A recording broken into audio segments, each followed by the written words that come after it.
And now I'd like to introduce the next speaker, who is Sean esbjo hargens from the United States. And he will talk about integral noetic sciences, the mind, reality, and the UFOs. Sean esbjo hargens, PhD, is a global leader in the application of integral thinking. He has made notable contributions to the fields of ecology, coaching, research, business, philosophy, and education. In 2011, he launched Meta Integral. In 2018, he founded the EXO Studies Institute, which takes an integral approach to anomalous phenomena. He also serves as a chair for the new master's and PhD program in the integral noetic sciences. His most recent book is A Big Picture Perspective for Planetary Flourishing. And after I have read this formal introduction, I also would like to add some informal appreciation to Sean, because Sean has been the torchbearer, a true leader for many of us who has been in the integral movement. He created the integral master's program in John F. Kennedy University and led that back in the 2005-10 period. And also he created the integral theory conferences in the United States, co-created with some other pioneers in the field. He was an active member of Integral Institute around Ken Wilber. So really, Sean, you are the one of those integralists on the planet who are leaders in education and keeping the torch for this movement. A warm welcome to Sean hargens.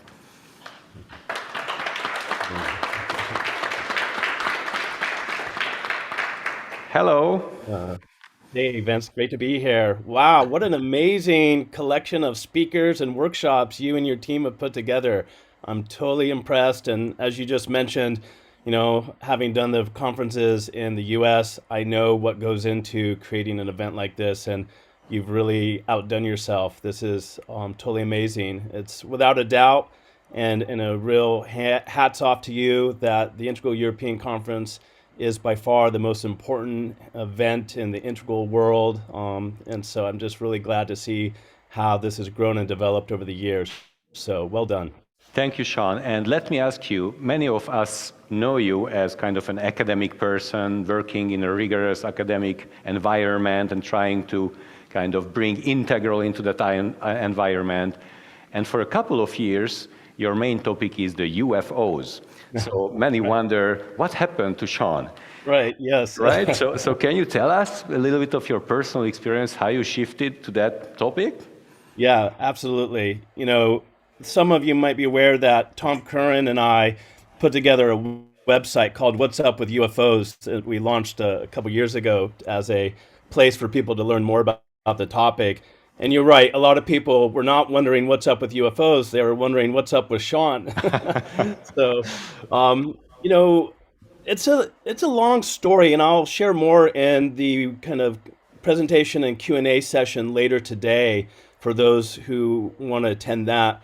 But the basic, elements are, the deeper I went in my own meditative practice and spiritual traditions that I was working with, Tibetan Buddhism, the Diamond Approach, and so forth, I started having experiences that didn't fit so well into kind of, let's call it Integral Theory 1.0. And so these experiences, really kind of expanded my sense of reality and what's going on. And so I started looking for kind of frameworks that would allow me to better make sense of all of this. And of course, integral theory is like my go-to framework. So I, drew a lot on integral theory to try and understand these experiences and these encounters. And at the same time, as I started sharing these experiences with other integral theorists, other colleagues and friends involved with the integral movement, they started sharing with me their stories and experiences in this space. And I was really surprised because this is not something we talk about much in the integral community. We're happy to talk about our meditative experiences, our ayahuasca experiences, our, somatic experiencing, stuff. But this domain is, this domain is kind of off limits. And so when I realized how much cultural taboo there is around this, I started to appreciate that this is an opportunity for collective shadow work.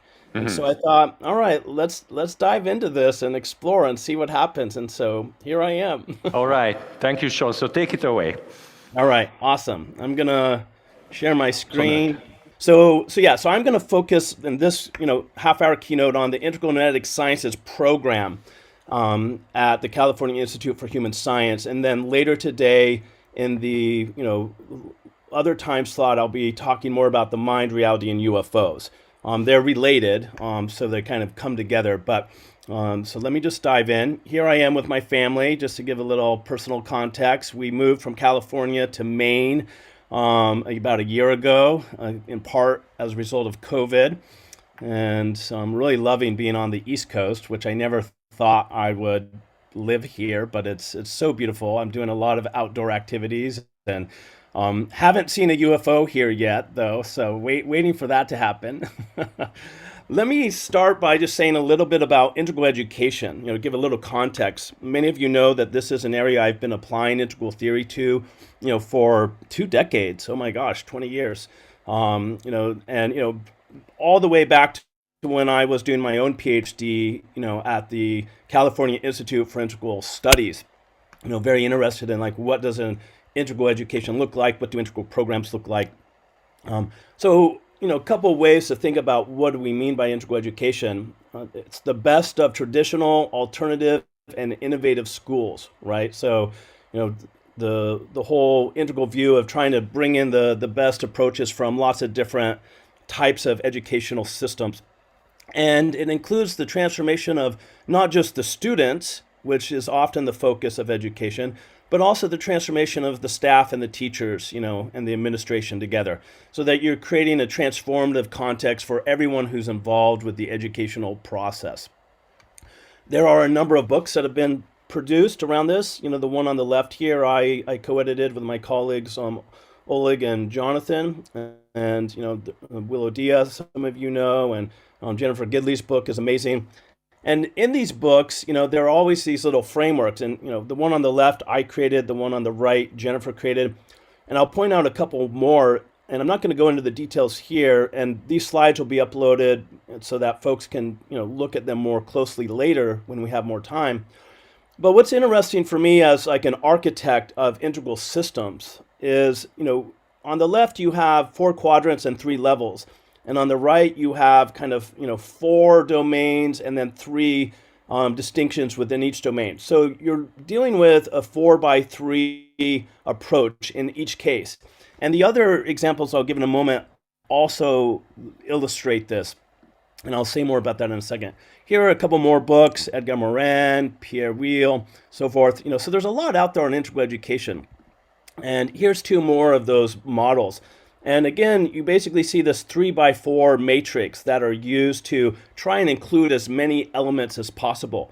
So I find it's quite interesting that, these 4 distinct models that I'm showing with these little graphs, all are using basically a 4x3 model in order to try and have, all the core elements of what they consider integral education to be. And then here's a program, Institute Peninsula, that I worked with Marcelo Cardozo on, as well as a number of other people in Brazil and the Integral Institute there.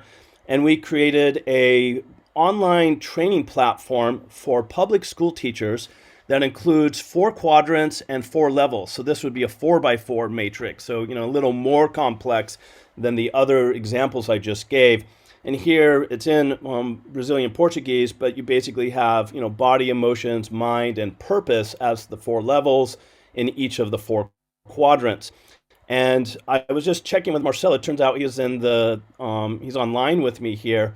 And I was confirming that 100,000 people, teachers have gone through this training program. And he said, no, actually, since COVID, it's exploded. And there's been over 250,000 public school teachers in Brazil have gone through the training program using this framework. And I was just like, wow, that's amazing. So imagine 250,000 public school teachers in Brazil have all gone through a process of learning about these 4 levels in each of the 4 quadrants. And I've actually written an academic case study on this project that I can make available to people. So all of this is just to say is, I'm really passionate about integral education. There's a lot of great examples and experiences of integral education. And, some of the elements that go into making education integral include the following principles. And these are all listed in the introduction to that first book I showcased that Jonathan and Olga and I did. And so this is, exploring multiple perspectives, including first, second, third person methods, weaving together, I, we, it, self, culture, nature, right? All of this sounds very familiar to many of us, combining critical thinking and experiential feeling, including the insights from constructive developmental psych, engaging regular practices of personal and professional transformation, using multiple ways of knowing, recognizing various types of learners and teachers, encouraging shadow work within both the students and the teachers, and honoring other approaches to education, right? So what does it look like to create a program that's, more or less including all of those, ways of thinking about integral education? And, Bence mentioned that I created the, JFK, John F. Kennedy University, master's program in integral theory. It was an online program. I also oversaw the non-clinical integral psychology program. So I did all of that for about 8 years, coming out of, getting my own PhD. And then I left that program in order to launch Meta Integral. And, and ever since then, I've really appreciated going into the business world and learning how to apply integral theory in those contexts. But I've always missed not having kind of an academic home. And I've always, dreamed about having an integral PhD program. And people graduating from the master's program at JFK, or just over the years, I get emails pretty regularly from folks saying, hey, is there an integral PhD out there somewhere? And I've always basically had to say no. I mean, there are a few programs here and there that, have elements, but, nothing compared to what I think is possible. So about 1.5 years ago, I started working with the California Institute for Human Science, and they've supported me in creating a new program in integral noetic sciences. And so I want to give you an overview of that. And essentially what I'm wanting to highlight is that this is a graduate program that's integrally designed with integral content, taught by integral faculty for integral students doing integral research and scholarship to help create a more integral world, right? So that's a whole lot of integral going on. But the point there is just to highlight that, it's like every aspect of this program is aspiring to be an embodied expression of integral, right? And I think that's one of the things that really sets this apart from other approaches. So let me just talk about the name integral noetic sciences. Like, what is that referring to? So with integral, there's the first, second, third person perspectives. That's, key. There's including ancient, modern, postmodern, and meta-modern perspectives. There's the whole host of kind of integral thinkers, including Kin and Roy Bhaskar. Hiroshi Motoyama is actually the founder of the school. He's a Japanese man. He died a few years ago. He did some great integrative work on the chakra system between the Chinese and Japanese approaches to subtle energies, right? And we have, a lot of other thinkers to draw on. It's both an East and West and a North and South approach, so Asian and Western as well as indigenous and African traditions. And then in terms of noetic's a great word, that allows us to include a lot of different, concepts related to consciousness, mind, transpersonal, esoteric, philosophy, the paranormal, somatic, and just this idea of gnosis or nous that comes from the early Greek. And then science. So what do we mean by science? So we're talking about mixed methods, qualitative and quantitative, as well as indigenous and esoteric methodologies, and including the study of paranormal, psi, and exo-studies research, yogic and subtle energy research. The school CIHS is known for its work in subtle energy, so that's already an area that it's really strong in. The science of well-being and various forms of realism inform our approach. Social impact metrics, which allows me to draw on the work I've done with Meta Integral over the last 10 years with the Meta Impact framework, and brain science, like the actual study of the brain and meditation, the neuroscience. We have 2 labs on campus there in San Diego, so students who are local can use it, or if you're an online student, you can make arrangements to go and, and use it when you're there as part of your dissertation research and so forth. One of the labs is focused on the science of consciousness, and we have a lot of equipment, including EEG machines. And then the other lab is focused on subtle energy research, and we have a lot of machines and devices used to measure subtle energies. So students can combine, the equipment from either of those labs to study consciousness and study integral consciousness.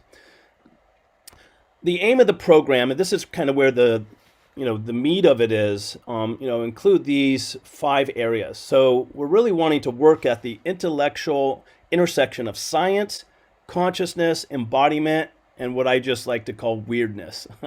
So we draw on philosophy of science, conscious studies, subtle energy anatomy, contemplative and esoteric traditions, adult human development, and anomalous realities. So we're really exploring kind of the intersection of those things. Now, that doesn't mean a student has to be interested in all those things. They might just be interested in philosophy of science and adult human development, or they might be interested in subtle energies and conscious studies, right? They can pick and choose any of those elements and focus on them. But as a program, we're creating an academic space of research that explores any and all of that. We also are engaging in advanced individual training in spiritual, esoteric, somatic, and contemplative practices, including subtle energies, right? So this is a community of practice where people can, professors and students alike, actually be engaged in their own practices and sharing that and bringing it into the classroom. We're wanting to foster groundbreaking and edgy mixed methods research. So how do we use qualitative and quantitative methodologies to explore contemplative, philosophical, developmental, paranormal, and exo-studies topics, right? So I'm really wanting to support students to do interesting and creative research. And then, we're grappling with the big questions that I think are very much related to global consciousness, right? These are like kind of the perennial, existential questions, like who are we as human beings? Why are we here? What's the nature of reality? Is consciousness primary? Are we alone? What happens after we die? Right. So, this is a scientific approach to conscious studies, would be one way to summarize the program. So we're really interested in these big questions and how might we explore them scientifically. And then along the way, we want to explore and pioneer new models of reality, right? And exploring subtle energies and different ways of understanding the ontology of these phenomenon. And this program is designed to prepare students for a wide range of careers. So let me get into some of the details of the program just to give you a sense of kind of how it works. It's, basically your standard master's and doctoral program setup, because we're accredited, there's a lot of things we have to kind of follow and do to maintain that accreditation. But it's designed to give students a foundation in global philosophical traditions, consciousness studies, and research methodologies. And there's a set of core courses that students take.